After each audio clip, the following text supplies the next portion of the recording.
For days, Damayanti wandered the forest, searching for Nala, her grief turning into a frantic, almost maddened hope.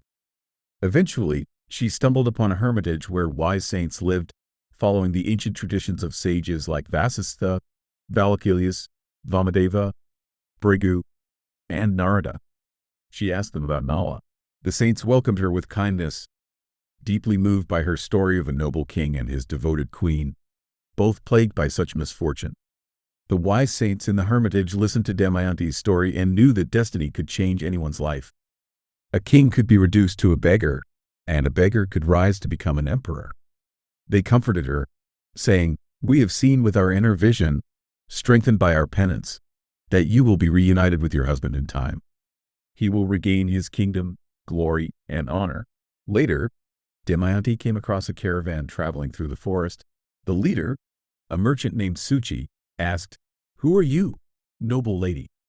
Are you the goddess of this forest in human form?" Some of the caravan members thought she was a lost madwoman, wandering aimlessly. Others even joked that she might be a devil, while some respectfully bowed to her. But Suchi said, "This forest is full of wild animals. We are headed to the kingdom of Chedi, ruled by King Subahu. Please come with us, and we will introduce you to the king." Damayanti joined the caravan, and after many days of travel, they stopped at a lake to rest for the night.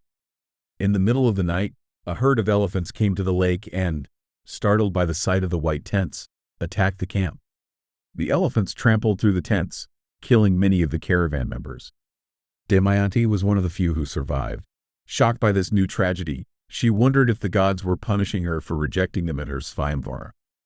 But then she remembered the encouraging words of the saints and found her strength again. The few survivors of the caravan eventually reached the capital city of Chedi after a long and difficult journey. As they passed by the royal palace, the queen happened to see Damayanti from her terrace and sent her maid to bring her inside. When Damayanti was brought before the queen, she didn't reveal her true identity. Instead, she said she had been abandoned by her husband, who had fallen into gambling but was otherwise a noble man. The queen mother, touched by her story, welcomed her with kindness and invited her to stay at the palace.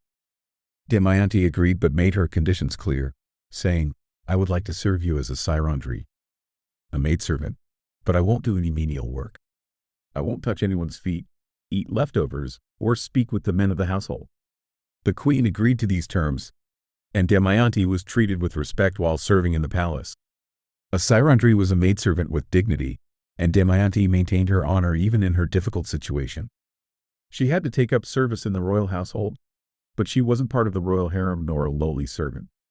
She valued her dignity and remained chaste, earning the respect of the royal family as an honorable woman. In ancient times, sairandri was more like a matron than a mere servant, enjoying her own status.